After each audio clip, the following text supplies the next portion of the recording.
తల మీద చెయ్యి వేసి బొట్టు పెట్టినా, తాళి బొట్టు మెడను కట్టి బొట్టు పెట్టినా, తల మీద చెయ్యి వేసి బొట్టు పెట్టినా, తాళి బొట్టు మెడను కట్టి బొట్టు పెట్టినా, సన్ని కళ్ళు తొక్కినా సప్త పదులు మెట్టినా, సన్ని కళ్ళు తొక్కినా సప్త పదులు మెట్టినా, మనసు మనసు కలపడమే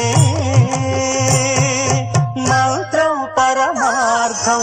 శ్రీరస్తు శుభమస్తు, శ్రీరస్తు శుభమస్తు.